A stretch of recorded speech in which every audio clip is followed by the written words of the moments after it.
stories and for our guests for today. But before we go with our other guests, we will have our friends from Han that will tell us more about their projects and the new addition to their team. Arlene? Yes, we would like to call on Miss Cooks Paras, my cookery, please, to introduce everyone from Han, and they're going to make a presentation, update us on what's going to happen, what's in store for 2026. Good morning, everyone. Happy New Year. Welcome to our first Kapihann for this year. Actually, this is just very quick while waiting for our tech. Wala kaming deck. Pero for our first quarter, we'll be launching our integrated marketing campaign, which is called Bold Horizons, Discover Greatness at Han. So in this campaign, we will highlight three things. First is the bold designs. As you know, last quarter of last year, we launched our Han Casino expansion, which includes the Canyon, which is the newest coffee shop here in Clark. And then one of the restaurants there is the Three Walks, which has Korean, Japanese, and Chinese cuisines. And then this first quarter also will open the second floor of the Han Casino expansion, which will have another gaming area and another restaurant, which is called the Pearl. And then number two will highlight bold dining concepts. So for this year, I'm sure our partners here, the two hotels, will have new promos, new dining experiences, and new dishes to offer for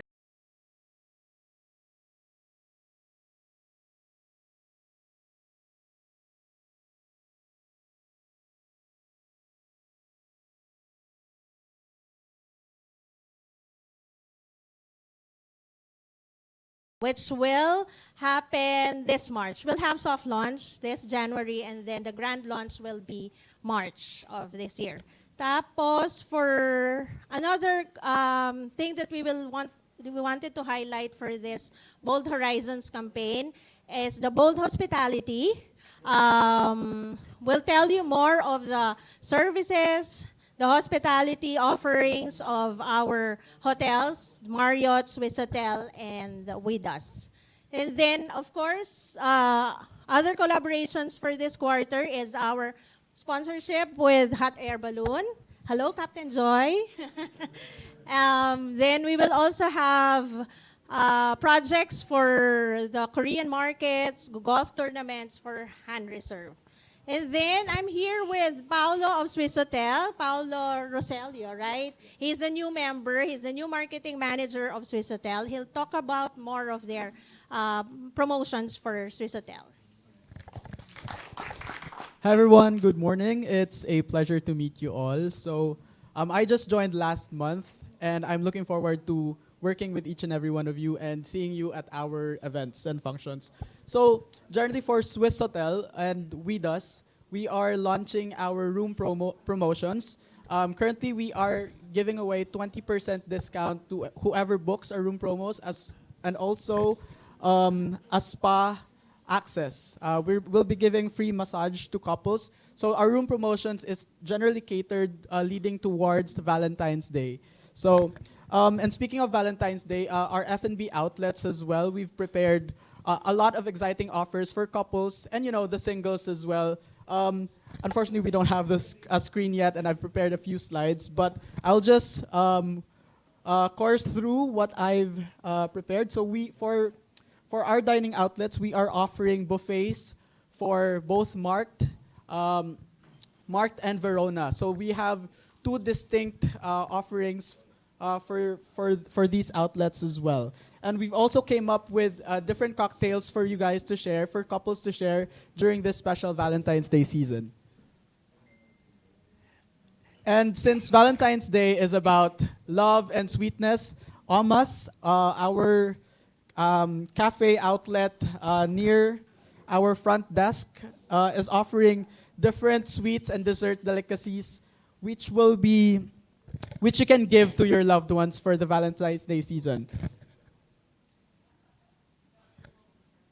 All right, and for Verona, we are bringing back our Sunday brunch club.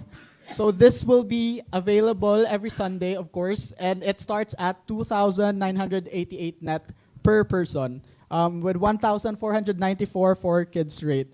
So for Verona, it's actually a modifiable experience, no? We can set up additional, wine and local beer selection, good for 2 hours. So this is for Sunday Brunch Club. So to avail of that service, you will be adding only 1,600 net per person. And on top of that, you can also get oysters set up as well, which is a perfect pairing for the wine. And speaking of wine, we are also offering a wine all-you-can wine buffet where you can enjoy free-flowing wines for 2 hours. That's at 2,160 per person.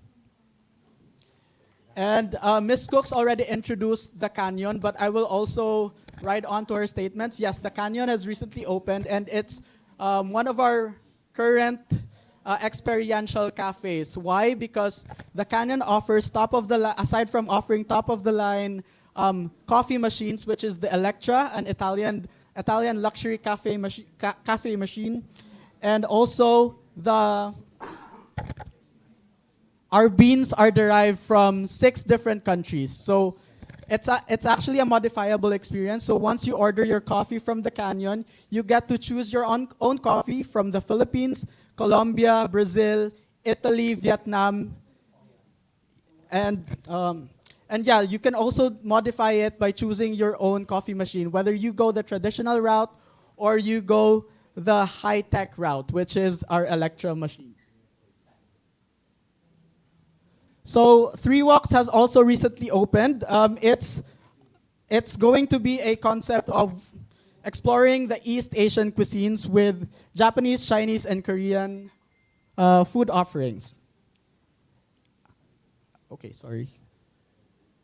And now I move on to our With Us promotion. So for With Us, generally, we are trying to focus on our outlet, which is Salt. So Salt, we are going to be celebrating the flavors of the Philippine region. So we're going to come up with, in the coming months, we're going to come up with different promotions highlighting, number one, Kapampangan cuisines and also cuisines from other areas of the Philippines. And speaking of celebrating the flavors of the Philippines, we are bringing back our merienda buffet better than ever. So it starts at 650 rate. It's available Fridays to Saturdays from 3 p.m. to 5 p.m. And we're also coming up with our Valentine's Day promotion for With Us. That's going to be at Salt. So for Valentine's Day, we are going to be offering a buffet for 2,499 for adults, inclusive of a glass of sparkling wine. So that's about it for the general background of our promotions for With Us and Clark. Thank you, everyone.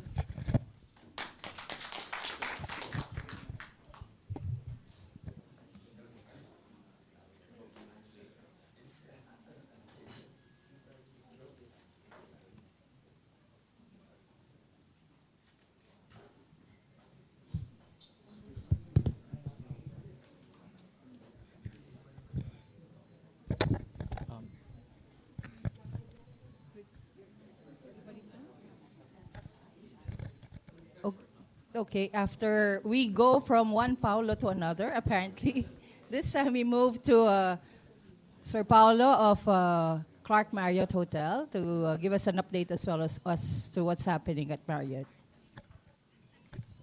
All right. Wala pa tayong screen, no? Okay, good morning, everyone, and a very happy New Year to all of you. Welcome to the first Kapihann session for 2026. It's truly a pleasure to see familiar faces and new ones as we start another exciting year together. First, allow me to extend our warmest congratulations to the newly elected officers of the Pampanga Press Club. We are honored to have shared a meaningful dinner with you all, of course, led by our president here, Sir Lincoln. The dinner we had was really sumptuous. We had it at Smoky Moto. Thank you for gracing us last December 30, I guess. Correct, Sir Lincoln? December 30 yata. And we had an exchange gift. No? And that was a really fun experience, not just for PPC but for the staff of Smoky Moto as well. Kasi may new offering sila, and ang Pampanga Press Club po ang bagong, or ang grupo na nakapag-try, na nauna sa lahat ng ating mga media partners. And that is, of course, no, our pleasure. We would also like to congratulate one of PPC's proud members, Pampanga News Now, for being recognized at the Bayanihan Awards. This achievement is a testament to your dedication to responsible journalism and community service. Truly something worth celebrating. Again, congratulations to Ms. Ria, Ms. Mar, and Sir Noel. Congratulations po sa inyo. On our end, we are happy and proud to share another milestone. Clark Marriott has once again achieved a 5-star accreditation from the Department of Tourism, making us the first and only hotel in Clark to receive this distinction consecutively. This recognition reflects our continued commitment to excellence, service, and world-class hospitality. And this year, of course, palakpakan din po natin Swissotel. They are already accredited by the Department of Tourism, 5-star hotel na rin po. Ayan. So many things to celebrate here at Hann Resorts. So many things to be proud of. And we are also very thankful sa ating media friends na yung mga ganitong balita, no, na babalita natin sa ating mga kababayan, no, na meron tayong mga ganitong hindi lang activities but also recognitions na nangyayari sa loob ng Clark, no? At these things are, of course, made possible because of our hardworking associates.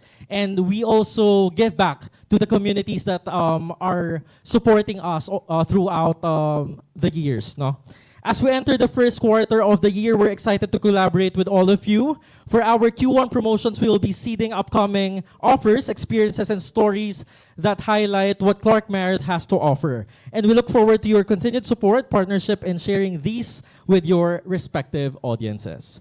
Wishing you all a very prosperous, productive, and inspiring 2026. Thank you all. Thank you, Sir Paulo. Now we proceed with... Okay na po tayo. Again, we'd like to express our thanks to the Han family for the continued partnership. Tuloy-tuloy na po yan. Whether you like it or not. Wow! We like. Thank you. Ngayon po, let us introduce our honored guests. We are very honored to have in our presence today. Ganito na lang po yung introduction. First off, we have the Governor of Tarlac, ladies and gentlemen, Governor Christian Yap. And katabi po ni Governor, the ever-supportive, ang ating friend, the President and CEO of the Bases Conversion and Development Authority, President Jake Bingkang. And of course, they call him the Master of the Skies, and for good reason. The big man behind the Philippine International Hot Air Balloon Festival, Captain Joy Roa. Diba? Full house tayo. Also, we would like to acknowledge the presence of, kaya full house po tayo. We have from Clark International Airport Corporation, VP Brando Aguilera. Hindi niyo po alam, tatay siya ni Christina. We also have from BCDA, the VPs, VP Ken Peralta. Hindi ko natatanungin kung bakit kilala niyo siya from our younger days. Mabibisto po yung edad natin. Also, we have VP Lani Makasait. Hi, Sir Ken. Kapatid, thank you for being in our presence. Also, we have from SIAC, I saw kanina si Sir Oji Sanchez. Oh, there you are. Now we proceed. Let's hear first from Captain Joy, the Master of the Skies, sir. I was hoping to get the projector working so I can Okay, sir. everything. Okay, sir. So, Me from the youngest to the I see. So, let's follow the things in their natural order. Let's hear from our Governor, Governor Christian Yap, please, GCY.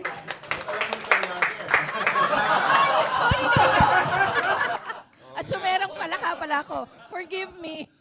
My first fall for 2026. Of course.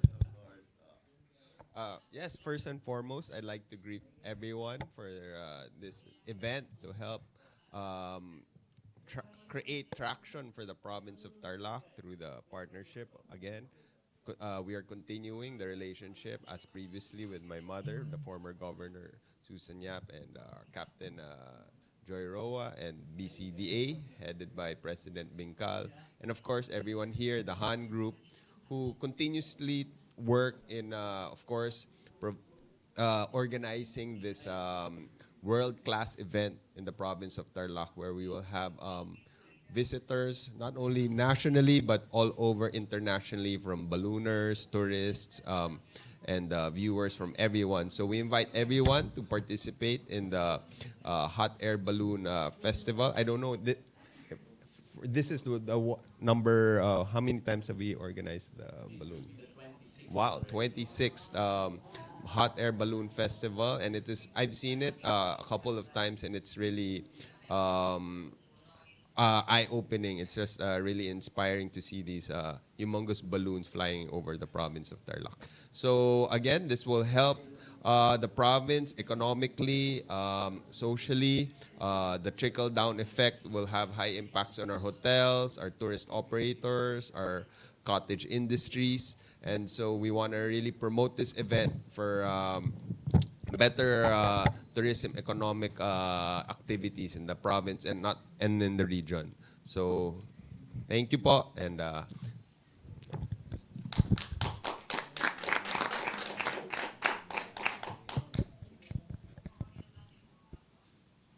Now we have, o babawi ako ha. Paano ba ako ba? I have to bounce back from that. No, we have the President and CEO of BCDA, our young friend, President Jake Bingkang. Oh, bawi na! Thank you. Good morning. Magandang umaga, magandang umaga sa lahat, no? Especially to our friends from the Pampanga Press Club, no? Isang taon na tayo hindi nagkita, no? Mula nung year-end assessment natin. Same venue here, no? And so nice to see dear friends from Pampanga Press Club, truly supporting us ever for all the efforts that BCD is doing. But first, today is really to help promote our special project, no, for this year, which is happening next month, the hot air balloon. So I'm glad that Captain Joy Roa is here, our dear friend, an icon, no, in this kind of event. And of course, I don't know if you would like to be called the tatay of Tarlac, the kuya, the tito, the governor of Tarlac, Governor Christian Yap. You see, sir, no, when we had this first press con for the first nuclear city hot air balloon festival, I think 2 years ago, we were the three of us with Governor Susan Yap then, no, sa Manila. No, the beloved Governor Susan. So we can really see the support of the province of Tarlac. And we welcome this kind of event dahil it really reinforces our facilities, no, Nuclear City, as a venue not just for sports, no, which we are actively pursuing right now together with Philippine Sports Commission under Chairman Pato Gregorio, but also for tourism, no, because it creates this kind of, sabi nga ni Governor, traction for economic activities. And also, yearly, no, alam na mga tao kapag sinabing pag ganitong month na February, nahanap nila yung hot air balloon. Dahil sa natatak na institution para sa Clark, which is the one started by Captain Joy Roa. So on our part, we definitely welcome, no, tuloy-tuloy yung ganitong suporta na binibigay ng partnership natin with Captain Joy Roa, and also the support of the province of Tarlac. No? And I'm happy, sabi ko nga kung okay kami rin, we're happy to announce our support to the province. Sabi ko nga kay Gov Yap kanina Sabi ko, may good news din ako sa'yo. Sabi ko kay Gov. Ayab. Kasi as part of our programs, the important programs for this year, no, sa Seguyo Conte, for BCDA, I think some of you were with us last year when we did an inspection for Esitex in Luisita, no? So at that time, we did an inspection, planning, and I'm happy to announce that by next week, no, we will start na the bidding, no, siyempre, bidding for the construction of the full interchange for Luisita ramps, no? Kasi last time sabi ko isang ramp lang, pero sabi ko kumpletuhin na namin, no? So we expect that this interchange will further enhance not just New Clark City but the entire, not just the province of Tarlac, the entire Central Luzon and even Northern Luzon. So this kind of partnership with private sector and government, we really need it to make sure that we deliver the mandate of BCDA to bring more services to the public. So maraming salamat po sa inyong lahat.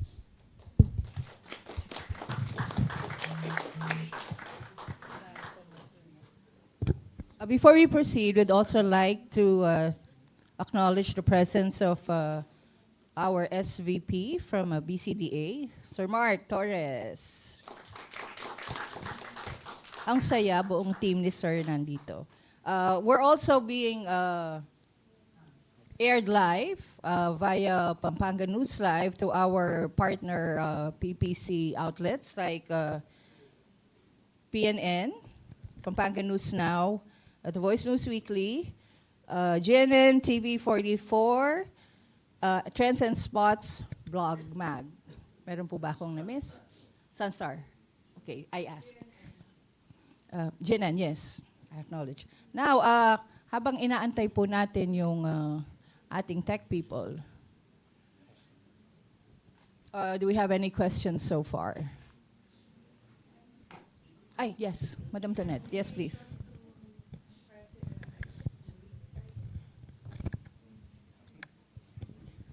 Madam Director pala. What BCDA is building at Luisita is the interchange or the interchange ramp? What is that? Yes, ma'am. No, there's already an existing Luisita interchange, but it's only half completed, no. So it's half trumpet, no. So we will make it full. Kasi right now, if you're coming from Clark, you can access that going to Tarlac, the Hacienda Luisita. And if you're from Luisita, you can go to Clark. But never, you will not be able to go to the north. Or if you're coming from the north, you cannot go to Central Luisita. So with that, we will be building 2 interchange ramps. The good thing is, approved naman na yung design ng Toll Regulatory Board. We got clearance na from them after our inspection last year, July, I think. September, we got the clearance na from Toll Regulatory Board. And last December, we got the approval na from the budget from our board. So corporate funds po to.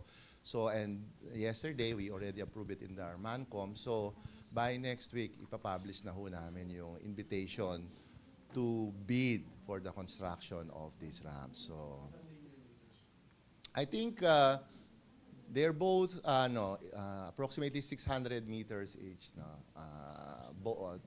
More than a kilometer po yun, no? I think the budget for the initial budget is around 250 million pesos. For both. I know you're familiar with that. Na pati yung road gawin. There's a road down the interchange that former Congressman Piping Yap has been trying to repair, or rather Coangco, sorry.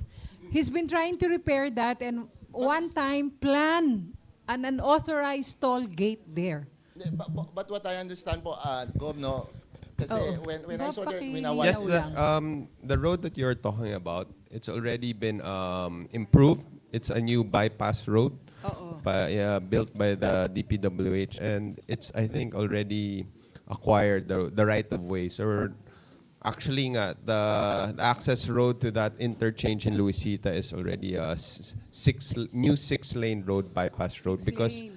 Okay. with the new developments there, new industrial parks by Ayala, the Boitis, it will be a big a labor, a work generating center. So a lot of work will be generated there. That's why this interchange is very strategic for us.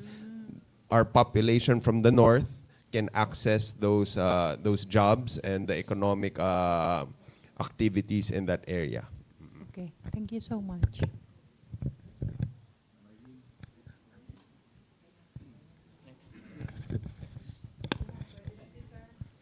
Pwede na po tayong lumipad. We may now hear from the master of the skies himself, Captain Joy Roa. Okay, I'm not very sure if you can call it master. Baka slave pwede.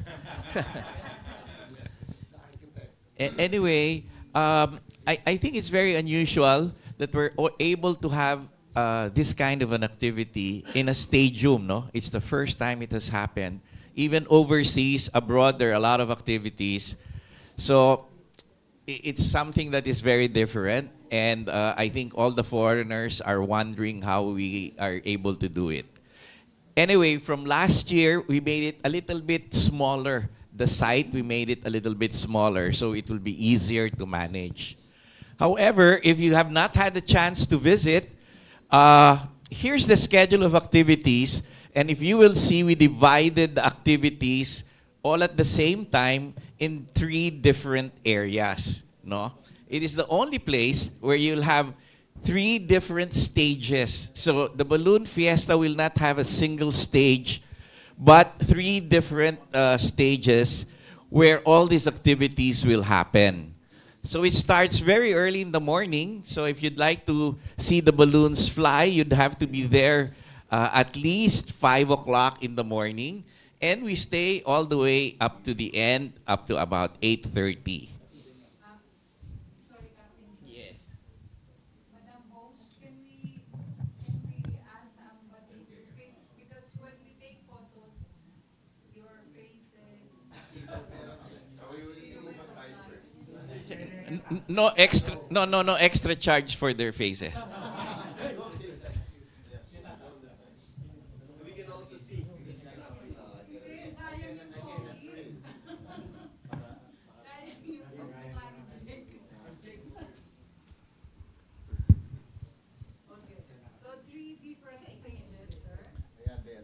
Okay, so we start again, So,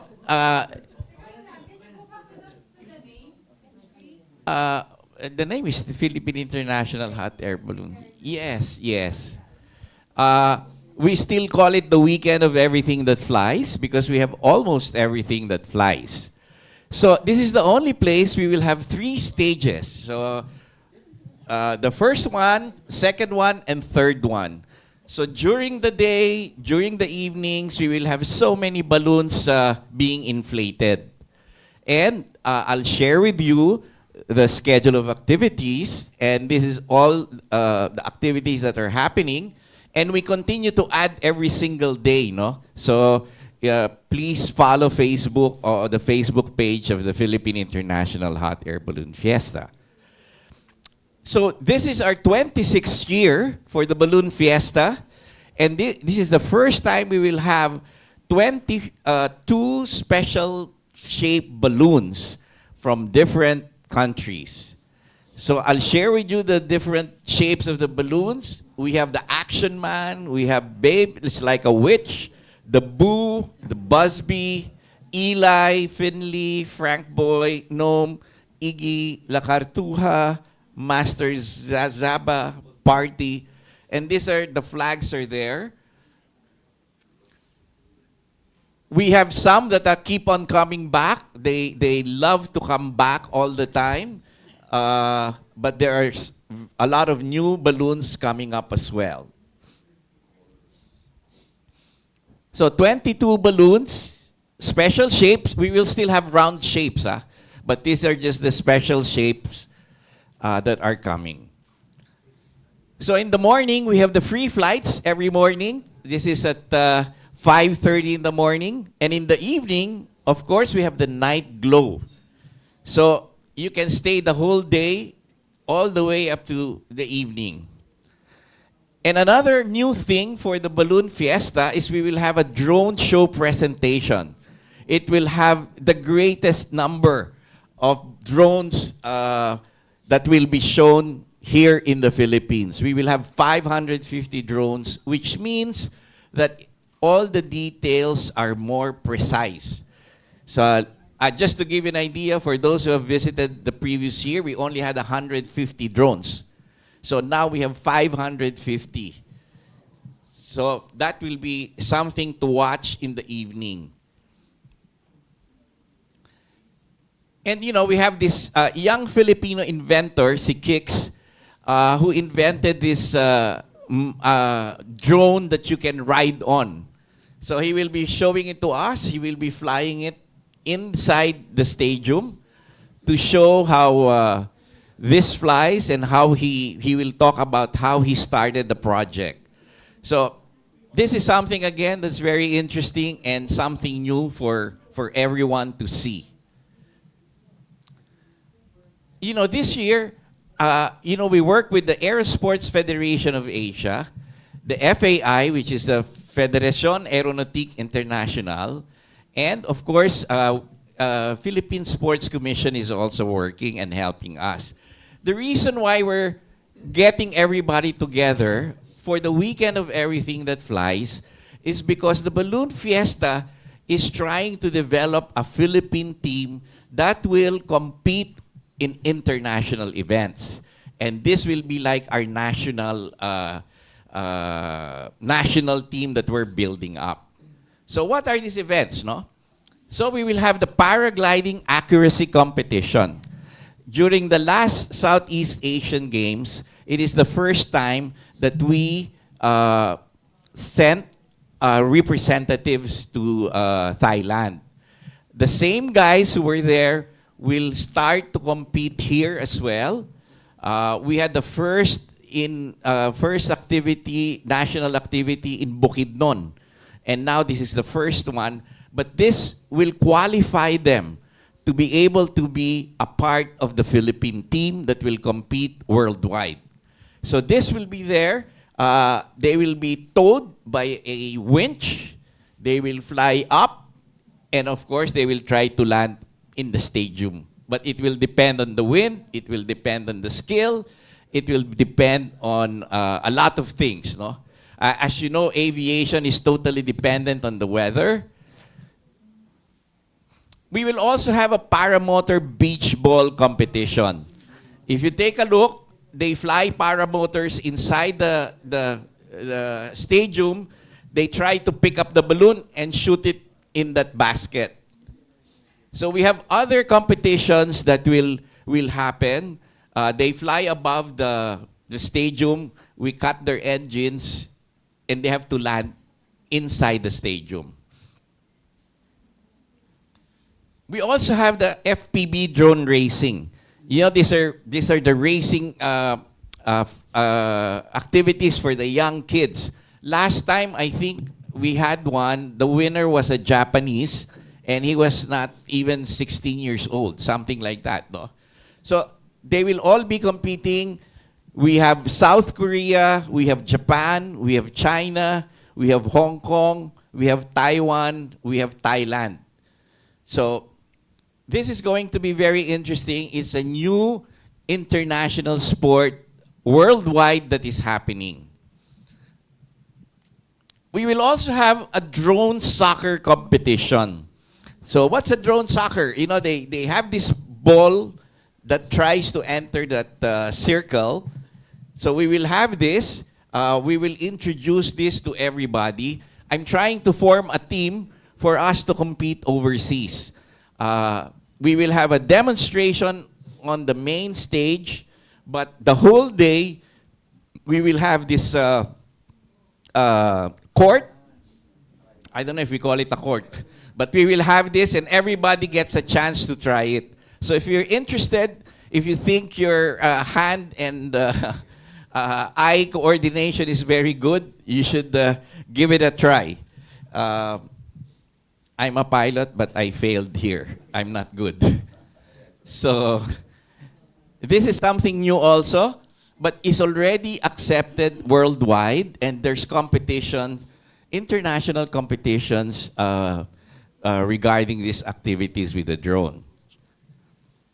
So those are the teams that we will have. This is for entertainment. We will have RC planes, airplane games. If you notice, they have a ribbon. The other RC model will try to catch and cut the ribbon. So whoever cuts the ribbon first will be the winner. It's like a dog fight. So this is something very visual and very interesting. This year, I will have a paper airplane competition. I don't know if you know. And everybody, as long as you buy a ticket, yung mga non-revenue tickets, yung mga free, dapat hindi sumali. Kasi may premyo pa. So, for those who bought the tickets, whether you're a child or an adult or a lolo, you are welcome to join.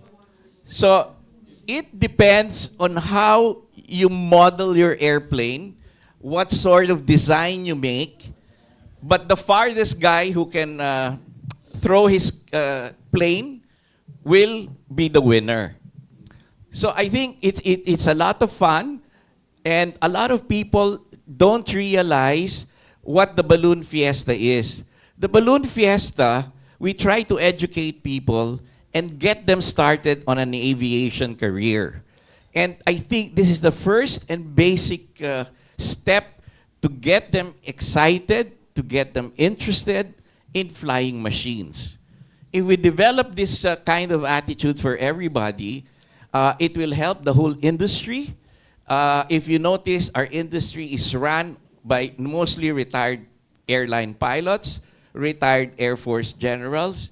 But I think we need to start young kids to think of aviation as a career, aviation management, aviation administration. So all of these things, by the way, there's also an international competition for paper airplane competition. No? So all of these are building a Philippine team to compete in the international stage. So the Balloon Fiesta is not just, okay, we see the balloons, thank you, we have a band playing, thank you. No, it educates us, it helps build the industry and create better kids to stay away from drugs, to stay away from other things. No? Well, of course, we still have kite flying. You know, I had friends several years back. They said they will stay for a day. The next day, I saw them again. Oh, I said, why are you back? Sabi niya, it's the first time we flew a kite since we were kids. So I think being able to fly a kite will be a very fun thing for everyone. Being able to fly a kite with your kids is something that you should not miss. We will also have ultralights flying. The ultralights are coming from the Angeles City Flying Club. They will fly formation and just fly over the area for us to see what an ultralight is. We invited, and they will go if they have no mission. The Coast Guard and the Navy would like to demonstrate the equipment that they have as well. They show us rescue missions. They show us formation flying. So they might be able to come if there's no mission intended for them during that day. And for those who like cars, we have cars drifting and other motorsport activities. A lot of people will come to display their motorcycles, to display their fancy cars. I think no politicians will go to bring a fancy car. Not just joking. But yeah, we will have this. Anyway, we have a fly market, so people would like to go shop for things, souvenirs. We encourage everybody. I think Gov, maybe from the Tarlac, the people who plant pakwan or plant whatever, I think it would be nice to send your local products there. I remember very clearly the wife of Jerry Pelayo came to me and was asking if I could help her get a booth. She brought in tilapia, saging, and whatever, and it was the best activity I thought that was meant for a balloon fiesta. The balloon fiesta is like a town activity, and we should show what we have in our community. We also have kiddie rides, we have horses and whatever.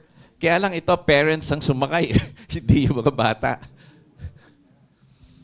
So the most important thing is we have aviation career seminars.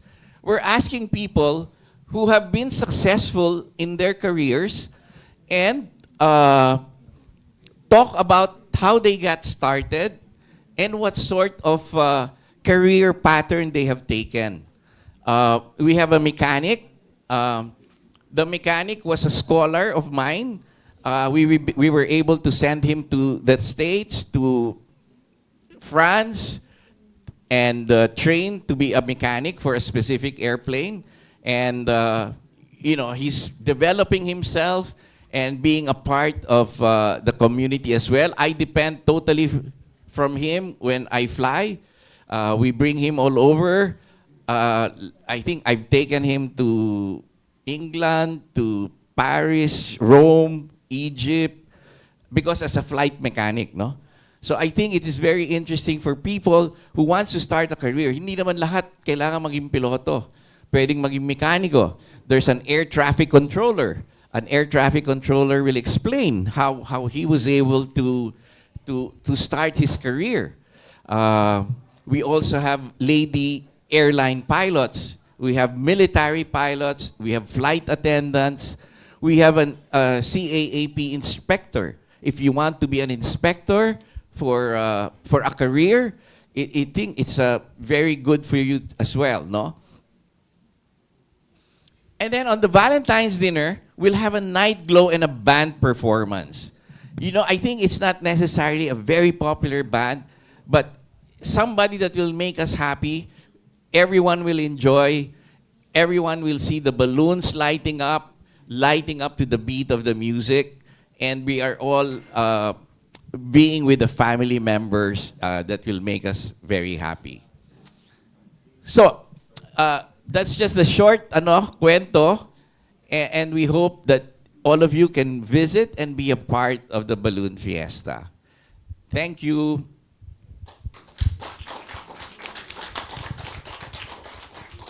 Thank you, Captain Joy. After the presentation, we now open the floor for any questions. Sino po yung may question? Yes, Mr. Rey Novales of Sunstar, the editor. Yes, sir. Tatanong ko lang po yung security preparations natin sa event with the governor din.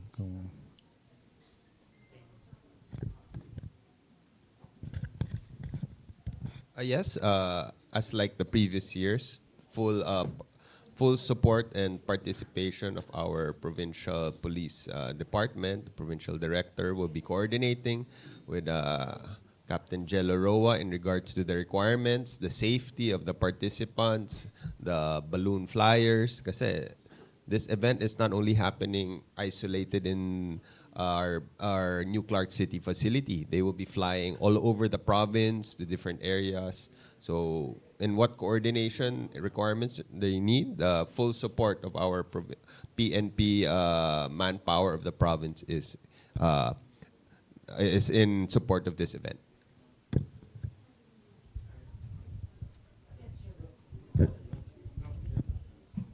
Yes, this is Joey Pavia from Central Luzon Business Week. I have a question for Captain Joy and Governor siguro. Gov and Captain, hindi naman po lahat may sasakyan. Yun ang problema ng huling ginanap dyan eh. Medyo malayo. Tapos wala ba kayong balak na public o yung mga bus na kahit bayaran na lang nila, meron magfe-ferry mga tao yung walang sasakyan?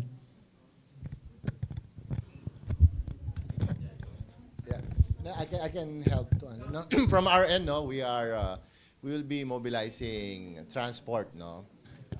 Be it from partnership from the LGU, no, from the town of Capas and Bamban, but not just that. Kami rin, no?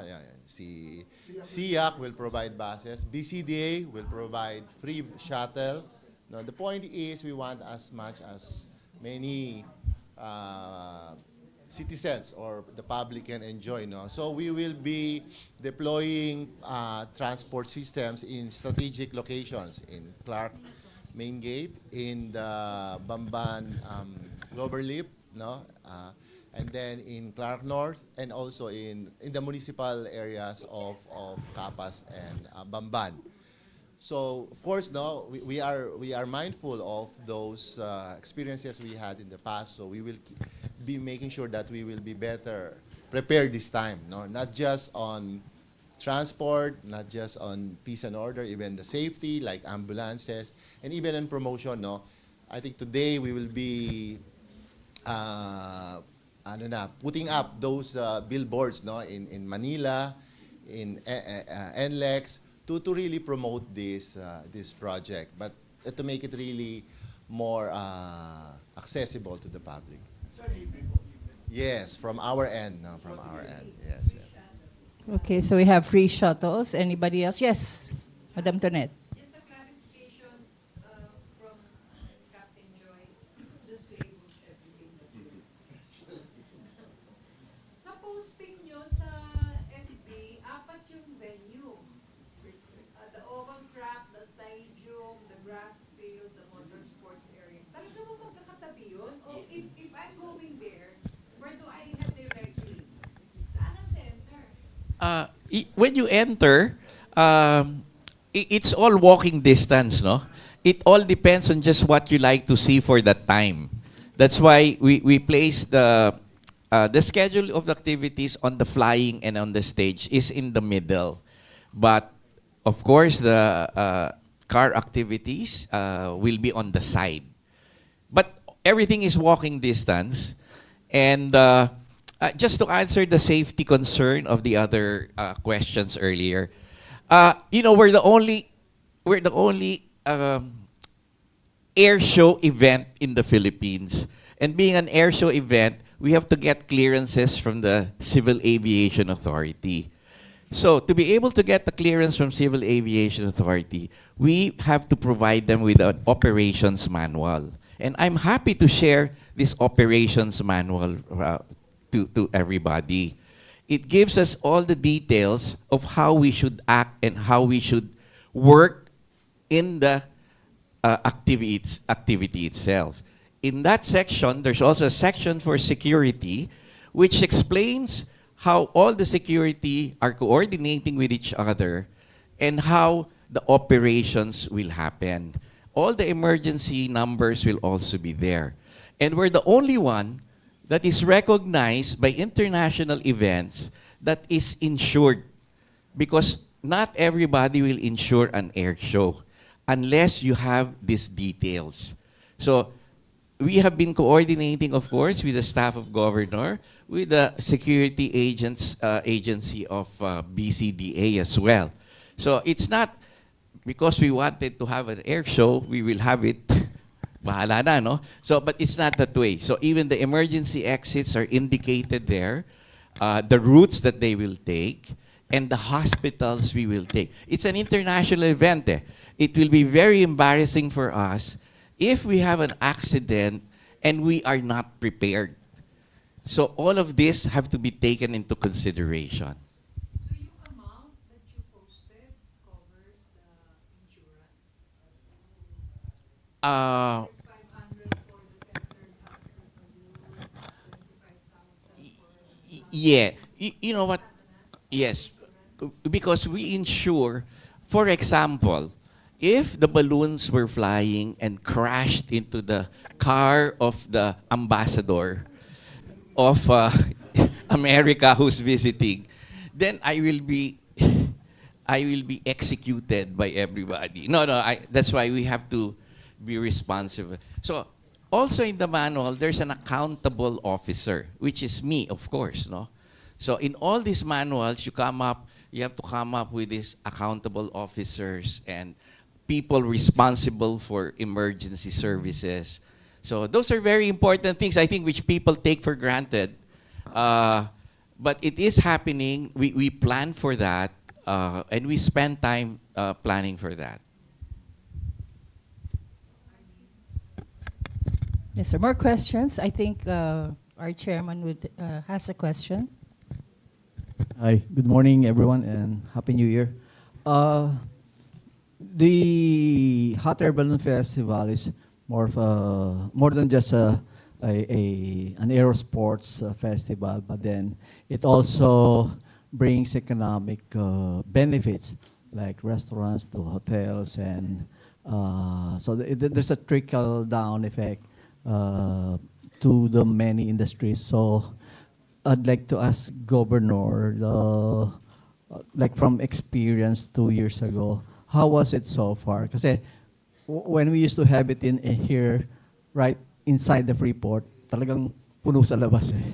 So how was it so far in Tarlac, and how do you expect things to,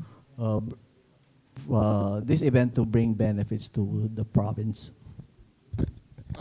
Yeah, compared to the past years, we've seen a lot of foot traffic, a lot of exposure, not only in the New Clark facility, but our western side. Because sometimes people, when you say Tarlac, puro flat areas, puro rice fields, we're just a halfway point or a bathroom break to Baguio, diba?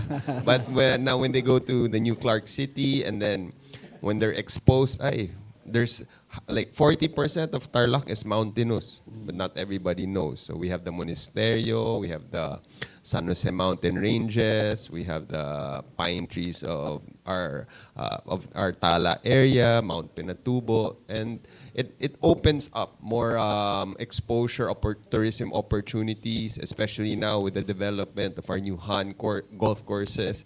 Kasi if you go there just to experience the hot air balloon, it will also open up the other tourism opportunities now, especially with the numerous, we have so many new farm tourism Airbnbs popping up all over the province, which also becomes fully booked every time we have events like this in the province of Tarlac. Okay, thank you. Follow up. Captain Joy, you mentioned something about training support to be given by the Philippine Sports Commission. Can we have more details about it? Like in what particular aspect of the aerosports show, or what aspect of the flying industry will they be supporting? So I think we have the Southeast Asian Games, no? But all over the world, we have different types of competition. And the ones that we're developing and flying here, like the paramotor, paraglider, FPV drone racing, soccer drone, are all being practiced. I think China has the biggest soccer drone, and Korea. Soccer drone competitions. FPV is, they have it in the States, they have it also in Europe. So all these things, paper airplane competition is more in Europe. No? The Europeans are pushing this to start and ignite interest in aviation for the kids. So it depends on the country. So tayo naman, we're trying to develop these future competitors for the world, no? And we will not be only good in boxing. We can also be good in in flying drones. We can also be good in doing soccer drones, or even paper airplane competitions. And it doesn't limit the age. Eh? Diba? When people think of aviation, they think it's like, you have to be an adult. But no, it's for kids. It's for kids.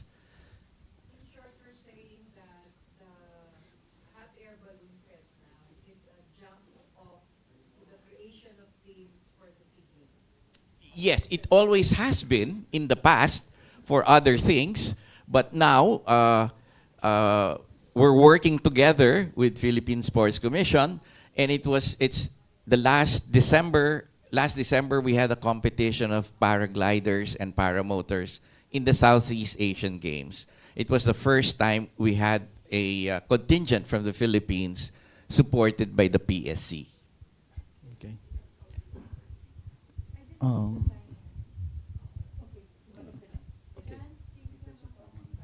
Okay. When did you start in Clark? How many years was the fest in Clark? Tapos, when you moved to NCC? You know, the first balloon fiesta was started by Mina Gabor. I think first, second, and third. I took over on the fourth. Nagkasabay kami sa Paris, papunta kaming Paris ni Mina. Kaming dalawa lang sa eroplano sa side na yon.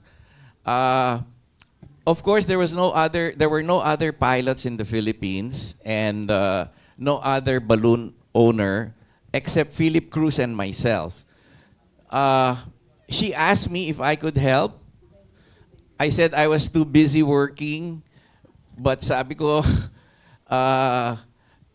she made it a point to make an appointment when we both got back. She called General David, who was CDC president. So General David said, okay, I want to help start this with Joy. I think she contributed something like, I don't know, I forgot the exact amount, but very small amount. But Mina said, okay, I will make that pantay. Joy, please try and do this. This was the fourth. We've had it in Omni Aviation after the fourth, up to the 9th or 10th, if I'm not mistaken. But 2007 is when we first had it in the Philippine Air Force because the crowd was getting too big for Omni Aviation. And we had it in the Air Force until the 8th, until maybe the 17th. And then we went back to Omni. And 89, yeah, we had it in Omni. And then the 23rd, sorry, I can't remember the dates. I think the 23rd, we had it in Carmona, Cavite, to share this with the people, share the activity with the people in the South. And then from Carmona, Jake insisted that it should be in New Clark City. He gave me an offer which I cannot refuse. And I will still owe him after this event. Diba? 3 years ba? 4? 5 ba? Okay.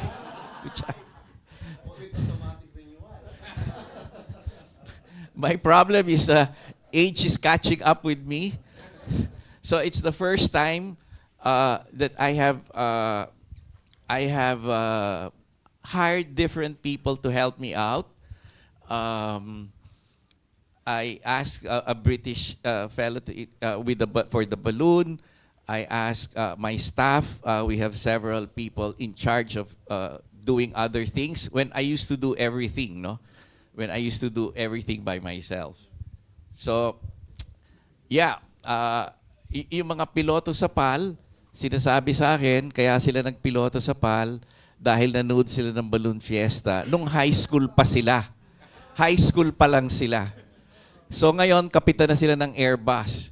So you can imagine. I won't tell you my age because I started 2 years old. Eh.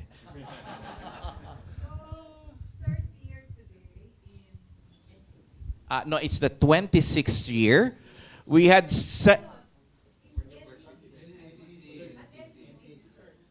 no, second. First was 2024. 2024. We had several. We had one in Legazpi, very dramatic because of Mayon volcano also. Very nice. People enjoyed the different culture because a lot of the balloon pilots come here because they enjoy coming here more than anything. And even without the balloon fiesta, they come here with their family. we did not have several balloon fiestas in the past. I asked for help from DOT, walang budget. We asked for help from some other organization. We were not helped. So we did not have a continuous every year. So it's more than 26 years since we've been having this. Okay. Yes. Huh? 26 to siya noon, 28 na siya. No, younger. 2 nga. Kaya 28 na siya ngayon. Madam. Yes. It happens around his birthday. Yeah. Fun fact. Diba, sir? We have acknowledging Mr. Pedok Bartolome of New Media Pampanga, Director. No, actor. Good morning po. Question to our for Sir Jake. Actually, these are two questions. One for Sir Jake and Sir. Can we have an update po on the Luke Clark City as an ecozone update? And then for Sir, since this is an air show, when will we have the Philippine Air Force on your air show? Thank you. Well, we're happy to announce that the things that are shaping up in New Clark City, of course, for this first quarter, we expect to finally the opening of 2 golf courses, no? Of course, I need to say first Hann, kasi andito tayo sa Hann, no? And then the other one. But I think they will be opening by February. I hope in time with the hot air balloon. So I need to talk with our marketing team and also with Hann how to make sure that there are several activities that will be happening by the month of February. And in fact, I will invite the good governor to test it soon, no? To give him the thumbs up sign kung pwede nang mag-open o hindi, no? But those are the tourism side, no? On the investment side, no, we are focusing now on this year for renewables, especially on sustainability, no? We've got several proposals already. We are about to sign finally some big ticket projects from foreign investment. No, I cannot disclose yet the name, but you will be the first to know. No, ibubulong ko lang naman kay Chairman Noel. No, so we will be expecting a lot of mga foreign direct investment by first quarter. No, I regularly report this to the national government. No, this kind of sustainability and renewable projects, and we are also going to complete more of the infrastructure that we have in New Clark City, and we are expanding more on the industrial side. No, andun na yung si Philinvest, and they're adding more industries there. So we can provide you a briefer on the status of those projects that are lining up in New Clark City. Okay, thank you. So for your question, whether the Air Force is a part of it or not, they always have been. The problem with the government is budget, scheduling, projects, important projects. So, they're always invited, but there are times when they have to concentrate on other projects. That's why they're not participating. Again, of course, we don't have a hangar, an airstrip in New Clark City yet. Baka bigyan ako ni President Jake ng runway dyan. But if and when we do, of course, they're a part of it. It's easier to get everybody to participate. Thank you, sir. Now we have John Darren, Kapampangan Traveler. Hi, sir. This is a question for Captain Joy Roba. Everyone is already excited about this return at NCC, no? A lot of people are asking me, tuloy na ba, to ganun. So my question is, how much the ticket cost are, and where are the official sales channel? We thought we made a mistake last year by having a more expensive ticket because we had aerobatic shows, we had skydiving. So we took those activities out, And so the price of the ticket is very cheap. It's like 750 if I'm not mistaken. There are different categories. If you want to do the lectures, the seminars, I think it's 1,000. If you want to stay in the VIP area, wherein you have breakfast, lunch, and merienda, I think it's something like 8,000. Sorry, I didn't memorize the prices. But you can buy the tickets online through the website. You can also get it in SM. You can also get it from my office website, which is Asian Air Safari. You can get it from Tarlac local government. You can get it from BCDA. I think it's very easy to get the tickets. And everybody can just go to wherever they feel like and wherever it's close to them. Thank you, sir. Before, Sir Andy, again. Sorry, also when you just go in, you can buy in the entrance. Okay, sir, ikaw na po. Good morning po. Ronel Gulimlim from Hann Foundation. Question po kay Sir Jake tsaka kay Gov. Sir Jake, can you give us an update doon sa ating project na Aita Ethnobotanical project with the Aita communities? Maybe you can give us some progress and also follow-up question with that will be, sa tingin mo sir, possible kaya na yung mga locators natin within New Clark City, we could organize them as one group in terms of social development projects, like CSR projects na mas more sustainable, impact-driven.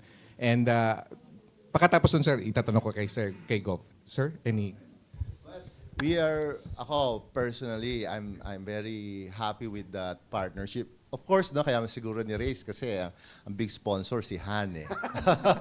But we're still waiting for your pavilion. Yes, sir. You're supposed to build that pavilion. Well, we had our first batch of graduates, Gov, no? We allocated a 10-hectare site. I went there, no? Ang ganda, no, with the AITA. It's being managed. The fund is provided by DA, Department of Agriculture, and it's being managed by Pampanga State Agriculture University, no, in Arayat. So they were the ones, the lecturers, they were teaching how to, from the start to up to production, no? So we had our first graduate, and we are going to expand this pa, no? This is a good CSR project, but it gives me also as a template for for much bigger project. Yeah. And we're happy that we already received a proposal for matutuwa si Gob, for an urban farming in New Clark City, no, for a 50-hectare site. Kapareho ito nung napuntahan ko sa Bulacan with Metro Pacific Agri Ventures, no, yung mga greenhouse. Yes. So it's really it's not just buildings, concrete infrastructures, but we want this kind of agriculture activities for food security na rin, no. So we will prioritize that project as well, no. So and then of course the first thing that we will benefit are the establishment inside, no, so that they will have already dapat kayo muna ang bibili ng produkto nila, kung yung mga vegetables, mga lettuce and fruits, no. So that we will expect that by first quarter to announce that also, no. It's $1 million of investment yon with a Middle East company. Cool. And then next, in our contracts right now, we already provided a standard provision that all the development, apart from our review for their master development plan, they should introduce and integrate sustainability. That's one. And second, also to be part of CSR activities. No? It's the way of giving back to the community that no one should be left behind. So, lahat ng namin ngayon, ng mga kontrata, andun na yung sustainability. No? Take care of the environment, nature, and as well, making sure we give back to the communities around. So, yung dalawang provision, component na yon ay standard provision na yon ng mga kontrata namin. Thank you, Sir Jake. And just to share to you po, we already started the groundbreak and we're already on schedule for our building of the Aita Ethnobotanical Pavilion po, sir. Wherein, Di ba sir, tatayo muna namin tapos mag-run break tayo. And siguro second question ko kay Gov. Gov, syempre, unstoppable naman development natin sa New Clark City. Ano yung pwedeng gawin or anong ginagawa na currently ng provincial government when it comes to manpower development and skills development in order to supply the needs of the properties or the development inside NCC? Sir, any thoughts lang pa?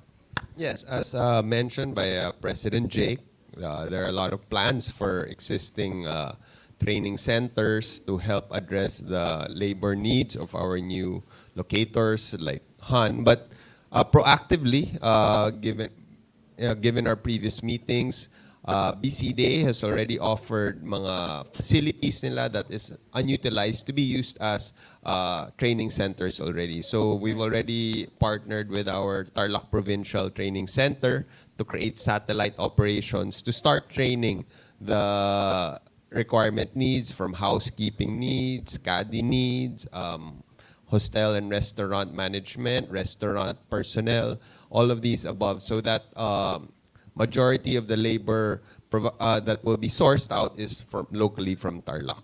So that is the coordination that we are. And also talking about with the CSR and sustainability, which we really are focused on in the province of Tarlac. We're already bridging it with our different MSMEs. A lot of our IPs, especially our foragers, farmers, they have a lot of crops. So we're creating marketing partnerships on how they can source out how they can supply their raw materials, their products to different companies. Like especially here now, Katinko's here, my wife. They buy tons and tons of ginger and luya that they integrated to their pharmaceutical line. So we're trying to replicate these partnerships and practices with different companies like Hann. If there is a local need for certain soaps, baka we can process it so these hotels and these companies can source out locally made products, which is more sustainable. Thank you, Gov. Chairman NT has questions as well. This question can be answered by either Press Jake or Gov Christian. Sirs, the last time we were in Tarlac physically was during the inspection of the Luisita interchange, where BCD has committed to help the provincial government expand the lanes at the Luisita interchange.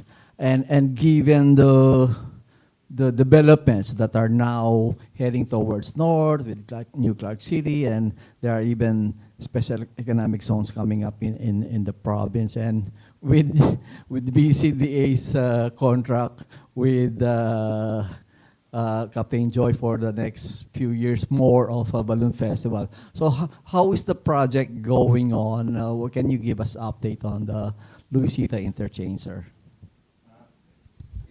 As mentioned, we are happy to announce that by next week, you will see already from our website or probably from our social media the invitation to participate in the bidding for the construction of the 2 interchange ramps to make it a full interchange, not just a half-working interchange. As I mentioned, our initial budget for the civil works is around 250 million, and then we'll bid out another for we call it FOC, facility, the system mauna muna yung works. So yesterday I saw it's like 240 days to complete, so that's like 8 months. So we see that happening by end of this year, hopefully maregalo natin sa mga Tarlacs. And ako, natutuwa ako. Ang daming, not just for Clark, because we want this kind of investment and jobs. We see announcement of Coca-Cola building a new bottling plant. Yes, and then Ajinomoto, and other facilities. So it will further attract this kind of investments. So yun yung ano namin dyan to make sure. And we will also improve the connectivity. No? We will not just end sa ramp. Kasi when I went there, tama ang sabi ni Gob na yung tanong mo, ang lapad na. I think 6 lanes na or yung tapos sa amin 2 lang. So I think we need to widen to make sure there's a good transition from our exit to the main road. So ayan na no, yung actual na pinuntahan natin ay finally nakakuha na rin kasi kami ng clearance sa Toll Regulatory Board. Okay, thank you. Yes, Madam Tanet. Can this be yun na pa? Last 2. Una ni si Pat. Okay, Pat, please. Pat is from GNN TV 44.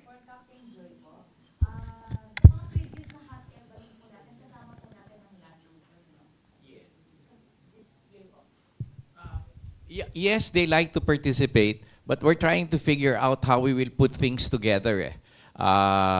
For the chase crew, for the passengers. Pag special shape kasi, the baskets are very small. We cannot have too many passengers. Kaya siguro yung participation nila will not be as big as the previous ones. Okay na? Madam Tanet, please.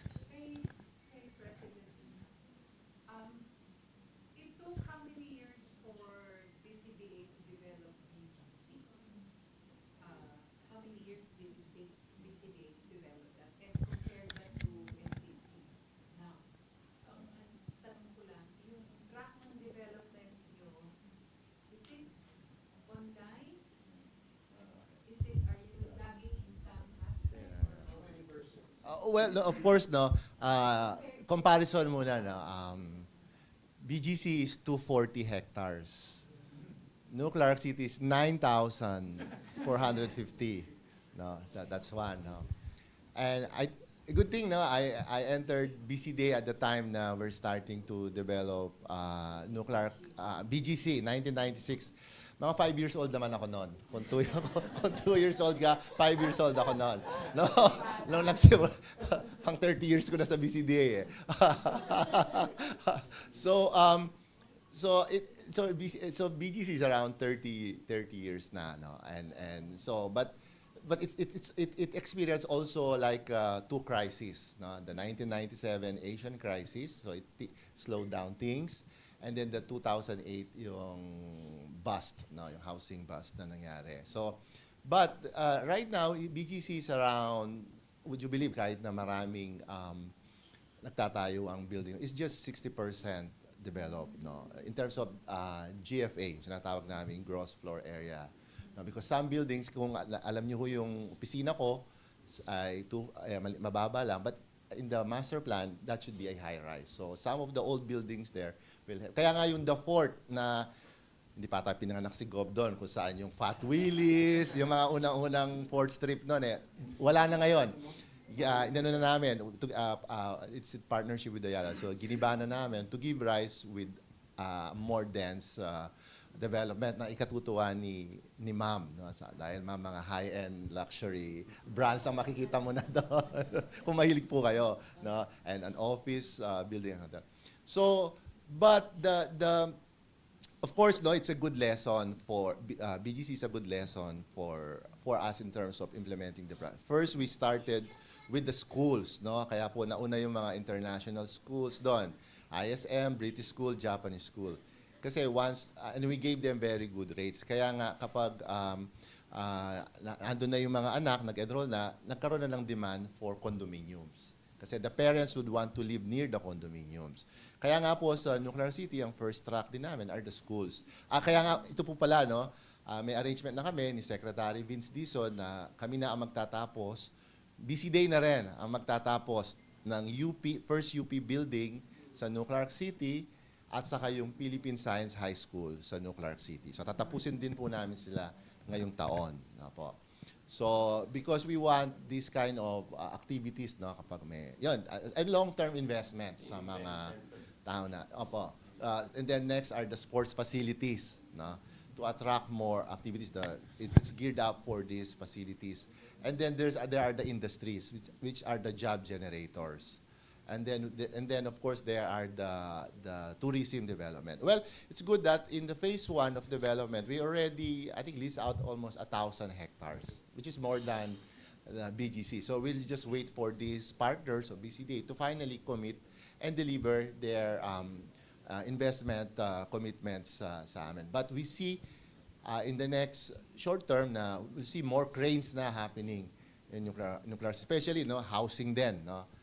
Yung nag-groundbreaking kaming housing last year, hinihintay lang namin yung approval ng DSUD for us to construct. But all the elements of a city development, andyan na, school, housing, tourism, industries, sports, and then right now we're leaning towards urban farming and sustainability and renewal. So we can say we're on track. Yun ang gusto namin yun din ang bilin ng national government sa amin, no. Na to keep on veer away from ODA and focus on FDI, because these are more lasting brick and mortar type of investment that will generate more jobs para sa atin. So we can safely happy to say na we're on track in making sure the phasing development of New Clark City is aligned with our vision and master plan. Okay, so with that, I think it's safe to close this edition of Kapihann. Again, we would like to thank our guest, of course, the 28-year-old Captain Joy Roa. Thank you, sir. The 27-year-old president of BCDA, Sir Jake Bingka, kasi mas bata. Thank you. So magkita-kita po tayo kailan yung mga balloons? So dapat sasakay tayo lahat ng kami ng mag-rent kami ng balloon. Hindi ka takot sa height, Tita Tonet. Doon ka na lang sa thirds. Leo, gusto mo. And then of course we want also your inputs, no, afterwards, no, on how to further improve, no, to make sure this is more successful. We want your inputs as well. Maraming salamat po. Yes, and of course, our governor, Tarlac Governor Christian Yap. Salamat po. We'd like to call on our chairman now, please. Chairman Noel Tulabut. Okay, before we close, I haven't seen this, pero Captain, in Fiati University, there's this sign that says, "Look up, young man, look up." So, di ba, tama?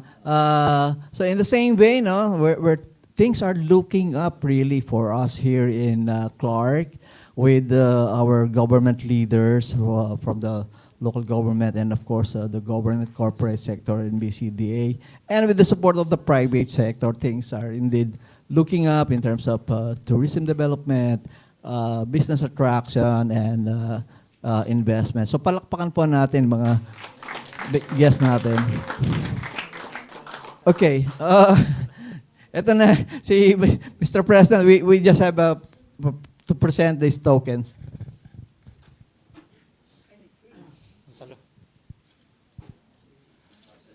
On behalf of the Pampanga Press Club, let me read it first. Pampanga Press Club, this plaque of appreciation is given to Engineer Joshua Bingkang, President and CEO of BCDA, for continuing to serve as a partner, supporting the various activities of the PPC towards the achievement of a common objective to bring about not just accurate, relevant, and timely information, but also in the attainment of public good, cooperation, and understanding. Given this 7th day of January 2026 at Swissotel Clark and Casino Resort, Clark, Freeport, Pampanga. Signed, Lincoln M. Baluyot, President.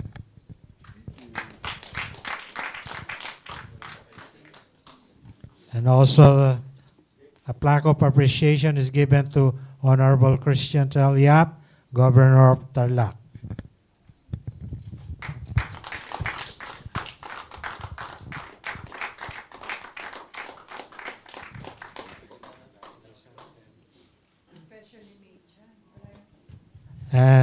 This plaque of appreciation is given to Captain Jose Marie Roa, Event Director.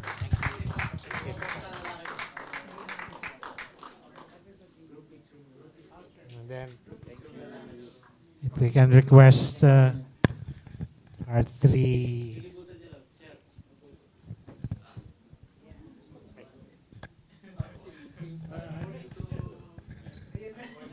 Youngest, yeah.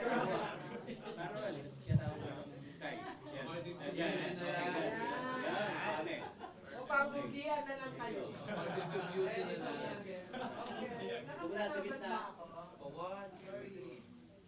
Do not grab Noel.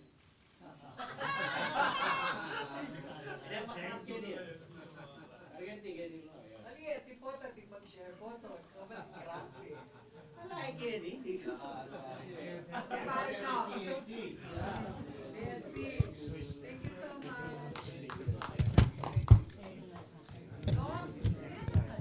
And this wraps up our first Kapihann for 2026. Thank you for the presence of everybody.